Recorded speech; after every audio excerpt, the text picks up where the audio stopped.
오늘도 히브리어 1장 1절 원문을 읽고 한번 시작해 보도록 하겠습니다. 하실 수 있으시죠? 함께 읽겠습니다. 시작. 베레스트 바라 엘로힘 엣 하샤마임 벳 하레츠. 저 지워주세요. 자, 읽겠습니다. 시작. 베레스트 바라 엘로힘 엣 하샤마임 벳 하레츠. 자, 모르세요? 자, 네. 다시 한번 우리 보고. 제가 가렸군요. 네. 자, 네. 한번 해보겠습니다. 시작. 베레스트 바라 엘로힘 엣 하샤마임 벳 하레츠. 창조하신다. 태초에 창조하셨다 하나님이 하늘과 땅을, 이렇게 해석하시면 되겠습니다. 하나님의 6일간의 창조 사역을 보면 장엄한 음악을 배경으로 마치 파노라마의 영상처럼 펼쳐집니다. 글로 쓰여 있지만 생명력이 느껴지고 생동감이 넘치는 장면입니다. 그 과정 중에 질서와 균형을 이뤄가니 더할 나위 없이 아름다운 모습이라 하겠습니다. 1일부터 3일까지는 구조와 틀을 세우는 기초적인 공사라고 한다면 4일차부터는 구조와 틀 안에 채우는 것을 만들어 가십니다. 그런데 놀라운 사실은 이 모든 창조의 모든 것이 우리 인간들을 위해 만들어졌다는 겁니다. 시편 8편의 시인의 말처럼 우리는 저절로 그 사실을 알게 되면 이렇게 고백하게 될 것입니다. 시편 8편 3절의 4절을 제가 읽도록 하겠습니다. 주의 손가락으로 만드신 주의 하늘과 주께서 베풀어 두신 달과 별들을 내가 보오니 사람이 무엇이기에 주께서 그를 생각하시며 인자가 무엇이기에 주께서 그를 돌보시나이까. 하나님의 창조는 철저히 지구와 지구에 사는 사람들에게 초점이 맞춰 있습니다. 그래서 태양이 빛을 내는 거고 열을 내는 것입니다. 그리고 밤을 아름답게 하고자 달과 별을 주신 것입니다. 천지 창조의 목적이 인간에게 있다는 사실에 우리의 인생의 값어치가 있게 살아갈 이유가 있는 것입니다. 오늘은 6일째 날의 창조물인 동물과 인간의 창조를 통해 하나님의 뜻과 의도를 살펴보는 시간이 되도록 하겠습니다. 6째 날의 창조의 특징은 인간의 창조입니다. 다른 자연계 창조는 하나님이 이르시되 있으라 하시면 되니라 라는 것으로 완성이 되고 이루어지게 됩니다. 그러나 인간의 창조는 우리의 형상대로, 우리의 모양대로 우리가 사람을 만드십니다. 우리의 형상과 모양대로 사람을 만드신다고 말하지 않고 우리의 형상대로, 우리의 모양대로 우리가 사람을 만든다고 하십니다. 이것은 분명히 하나님이 강조를 하시는 편입니다. 그동안의 창조는 하나님이 혼자서 창조를 하셨다면 인간은 특별하게 복수이신 우리가 창조하십니다. 당연히 여기서 우리는 삼위일체 하나님을 말합니다. 이 본문을 가지고 삼위일체를 논하기도 하지만 더 이상의 언급이 없기에 삼위일체에 관련된 것을 논하기보다는 하나님이 인간 창조에 얼마나 심혈을 기울였는지 보여주는 것으로 이해해야 할 것입니다. 하나님은 인간을 말로 만드신 것이 아니라 직접 만드신 것도 다른 창조와 완전한 구분점입니다. 또한 6째 날의 창조 기사에 땅의 짐승과 사람이 분명히 같은 날에 지어졌음에도 양자가 철저하게 구분된다는 사실에 유의하셔야 합니다. 창조 후 하루를 마치고 그에 대한 하나님의 만족스러운 평가를 나타내기에 쓰인 하나님이 보시기에 좋았더라라는 후렴구적 표현이 땅의 짐승을 만드시고 붙여지게 됩니다.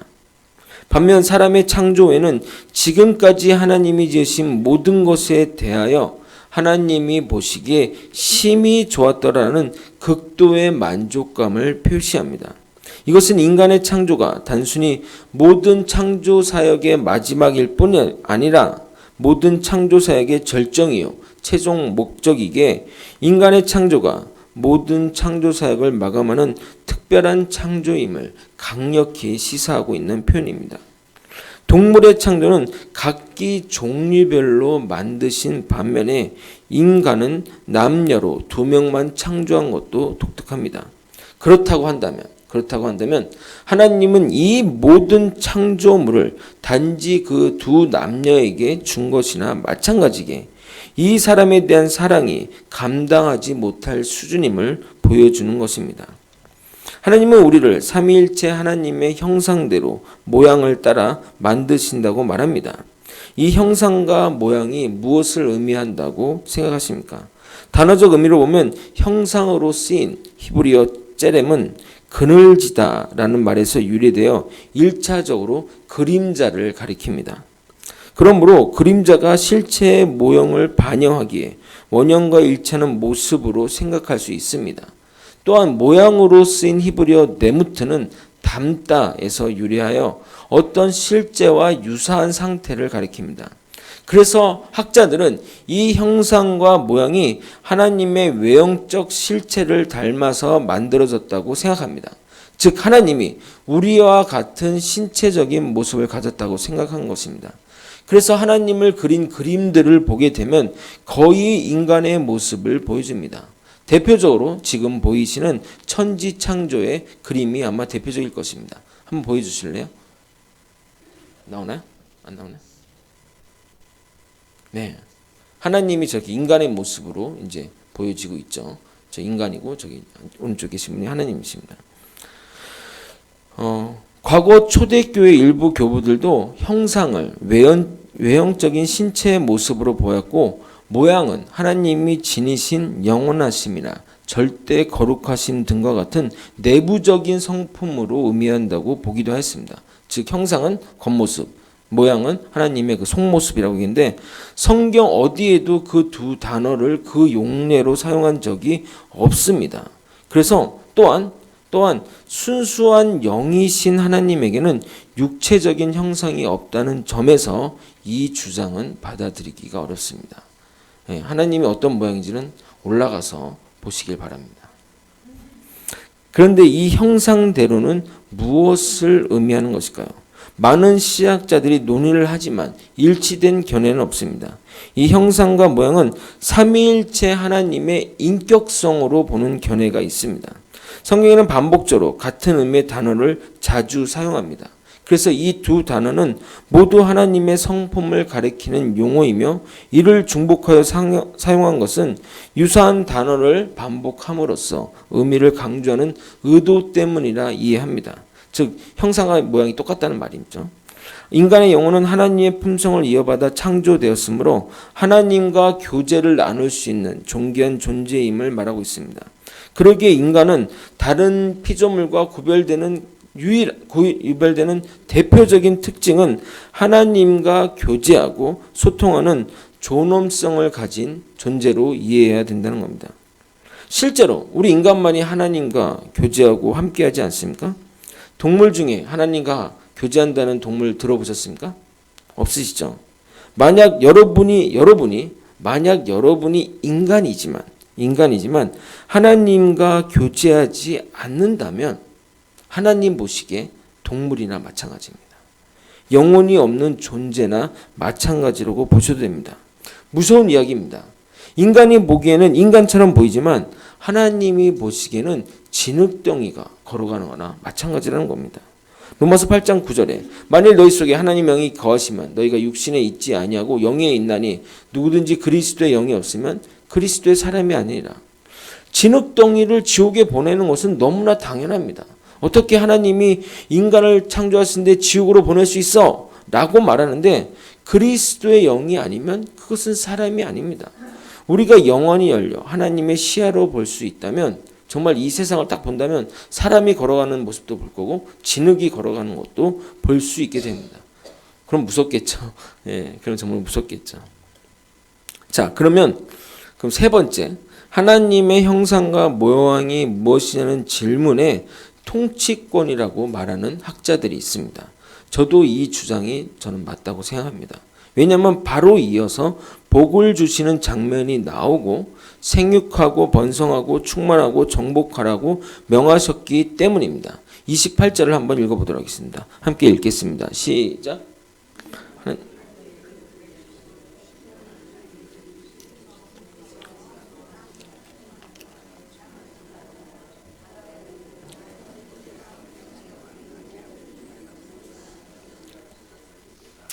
하나님이 우리를 창조하신 목적이 28절에 진술되어 있는데 하나님이 그들에게 복을 주셨다고 시작하고 있습니다. 그 복이 어떤 복이냐면 생육하고 번성하고 땅에 충만하고 정복하고 다스리라 라고 그 복을 주셨다고 말하고 있습니다. 이러한 표현은 다스리는 자, 왕에게 허락된 권한입니다. 하나님은 첫사람 아담에게 에덴 왕국의 왕으로 삼으신 것입니다. 그러나 이 왕권의 개념은 세상의 왕권과 개념이 다릅니다. 세상 왕권의 개념은 정복의 개념으로 이해해 쟁취하고 빼앗는 것으로 이해합니다. 그러나 이 하나님이 주신 왕권의 생육과 번성과 충만과 정복과 다스림은 생명의 확대를 의미하며 회복과 생명의 존중을 의미하는 것입니다. 왜냐하면 우리는 삼위일체 하나님의 형상과 모양이기 때문입니다. 세 분의 완전하고 위대하신 세 하나님이 한 분 하나님으로 영원히 함께 하실 수 있는 것은 희생과 섬김이 있어야만 가능한 겁니다. 내 것을 주장하고 남의 위에 서려는 마음이 있다면 결코 하나됨은 불가능합니다. 우리의 왕 대신 예수님의 삶이 그것을 증명합니다. 마태복음 20장 28절은 이렇게 쓰여 있습니다. 인자가 온 것은 섬김을 받으려 함이 아니라 도리어 섬기려 하고 자기 목숨을 많은 사람의 대속물로 주려 함이니라. 그러니까 예수님의 왕권의 특성은 섬기고 봉사하며 자신을 내어준다는 의미입니다. 그러나 아담은 이 왕권을 세상의 정복의 개념으로 피조물이 하나님이 되고자 하는 마음으로 대체한 겁니다. 결국 아담의 범죄함으로 인해 하나님이 허락하신 왕권을 상실하게 됩니다. 이 왕이 나라에서 쫓겨나게 된 것입니다. 그래서 성경의 이 메시지는 이 왕권의 회복의 이야기인 것입니다. 요한계시록 22장 1절에서 5절을 한번 찾아 읽어보겠습니다. 요한계시록 22장 1절에서 5절입니다. 여러분, 요한계시록이 세상 끝날에 대한 예언이며 성경의 무슨 책이죠? 맨 마지막 책입니다. 그 마지막 책의 마지막 장이 22절입니다. 22장 1절에서 5절까지 읽도록 하겠습니다.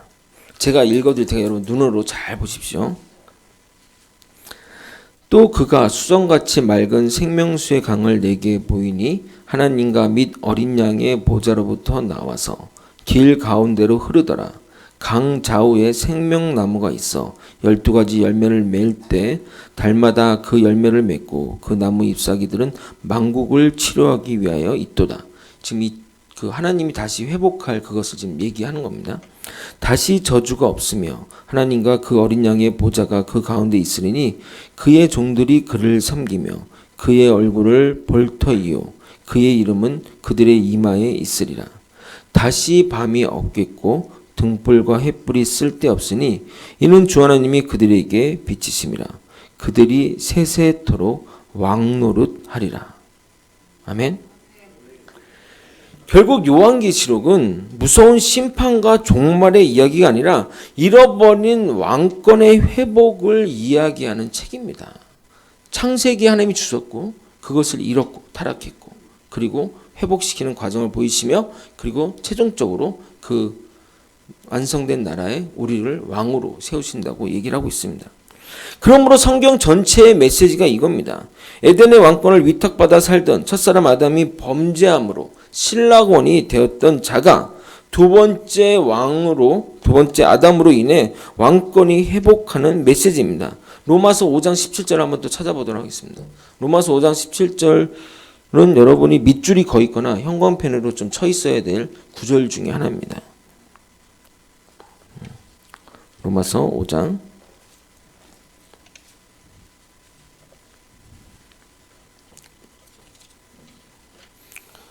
자꾸 왔다 갔다 하니까 좀 복잡하실 텐데 성경의 어떤 전체적인 흐름을 좀 보이기 위해서 하는 거니까 5장 17절 한번 보도록 하겠습니다. 시작. 한 사람의 범죄로 말미암아 사망이 그 한 사람을 통하여 왕노릇하였은즉 더욱 은혜와 의의 선물을 넘치게 받는 자들은 한 분 예수 그리스도를 통하여 생명 안에서 왕노릇하느라. 여러분, 지금의 시대가 어떤 시대입니까? 저는 뉴스를 보면 너무 깜짝깜짝 놀랄 때가 많습니다. 우리 아이들이 자라나서 살아갈 세상이 어떨지 저는 전혀 기대가 되지 않습니다. 가정이 무너지고 인륜과 천륜이 무너지는 시대입니다. 매일 폭력과 살인이 난무합니다. 그리고 세상의 어떤 금기, 하지 말아야 할 그런 것들이 무너지고 있습니다. 부모가 자식을 죽이고 자식이 부모를 죽이고 아내가 남편을, 남편이 아내를 죽이는 일들이 매일 빈번하게 일어나고 있습니다. 그런데 하나님이 이것을 예언하셨습니다. 사막이 왕노릇할 것이라고. 사망이 왕이니 사망이 당연한 것 아닙니까? 우리의 모습이 아담의 범죄함으로 사망이 지금 왕노릇하고 있는 지금 시대를 살고 있는 것입니다. 그럼 이 세상을 어떻게 회복하실 것인가? 그것에 대한 메시지가 창세기 12장에 기록되어 있습니다. 하나님은 창세기 12장 2절에 아브라함을 부르시며 내게 큰 민족을 주고 번성하고 충만하게 하시겠다는 복을 약속하십니다. 창세기 12장 2절 3절을 제가 읽도록 하겠습니다. 내가 너로 큰 민족을 이루고 내게 복을 주어 내 이름을 창대하게 하리니 너는 복이 될지라. 너를 축복하는 자에게 내가 복을 내리고 너를 저주하는 자에게 내가 저주하리니 땅의 모든 족속이 너로 말미암아 복을 얻을 것이라 하신지라. 근데 여러분, 중요한 것은 너에게 복을 주겠다는 게 아니라 너가 복이 되겠다고 말하고 있습니다. 여기서도 하나님이 허락하신 이 복이 세상의 물질적인 복이 아님을 알 수 있습니다. 이 복은 생명의 복입니다. 잘 먹고 잘 사는 것이 복이 아니라 우리를 통해 생명이 살아나고 그 땅이 회복되고 흑암이 빛으로 혼돈이 질서로 공허가 생명으로 채워지며 풍성하게 되는 것입니다. 그리고 궁극적으로 그의 후손을 통한 영원한 생명의 복을 말하고 있는 것입니다. 그래서 3절에 땅의 모든 족속이 너로 말미암아 복을 얻을 것이라고 말하고 있습니다. 이 예언의 핵심은 단순히 자손의 축복을 말하는 것이 아니라 예수 그리스도를 보내시겠다는 의미입니다. 그러므로 예수 그리스도를 닮은 나를 통해 세상이 생명을 얻고 풍성해져야 합니다. 여러분의 일터와 사는 곳에서 어둠과 공허가 물러나고 사망의 썩은 냄새가 나는 곳이 아니라 여러분을 통해 죽었던 것이 되살아나는 생명의 장소가 되어야 하는 겁니다.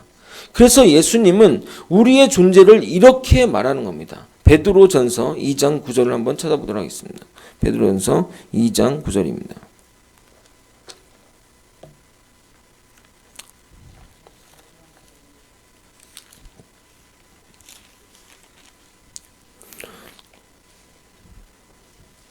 신약성경 379페이지 베드로전서 2장 9절입니다. 함께 읽겠습니다. 시작.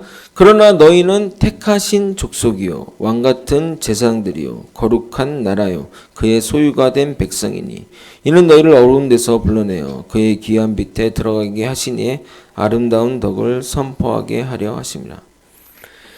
그리스도의 아름다운 덕을 선포함으로 생명의 본질이 회복됩니다. 우리는 택함받은 백성이고 왕같은 제사장입니다. 제사장은 누군가를 대신하여 희생되는 존재입니다. 결국 우리의 희생이 예수 그리스도가 그렇게 하셨던 것처럼 우리의 희생이 우리를 살리는 길이 되는 것입니다. 말씀을 정리하겠습니다. 실로 6일간의 모든 창조의 백미는 인간 창조입니다. 그 이전의 모든 창조물은 하나님의 형상대로 지음받은 인간을 위한 것이며 이 모든 것은 마지막에 창조된 인간에게 종속됩니다. 하나님은 우리에게 에덴의 통치자로 부르셨습니다. 그러나 그 다스림은 섬김의 다스림이며 자신을 희생하여 성취하는 다스림인 것입니다. 그러나 첫사람 아담은 범죄하였고 그로 인해 왕권은 상실하고 사망이 왕노릇하는 세상이 되어버렸습니다. 그러기에 지금으로 영적으로 혼돈하고 공허한 세상은 당연한 모습이라 생각이 됩니다. 결국 하나님은 아브라함을 부르셔서 사명을 주시고 복을 주셨습니다. 그것은 회복의 메시지입니다. 다시 오실 왕으로 예수 그리스도를 보내시겠다는 것이며 우리가 그 복이 되어 세상을 바꾸라는 명령인 것입니다. 결국 성경의 전체 핵심 주제는 잃어버린 왕권을 회복하는 메시지인 겁니다. 삼위일체 형상을 닮아 그 모양대로 그래서 화평과 섬김과 낮아짐을 경험하며 그렇게 살아가기를 소망하는 그 회복의 핵심은 섬김과 겸손과 자기 희생임을 깨달으셔야 합니다. 그래서 그 하나님을 따라 삼위일체 하나님을 따라 우리도 주님 따라 살아가는 저와 여러분이 되시길 예수님의 이름으로 소망합니다. 우리 마지막 찬양 우리 함께 찬양하고 기도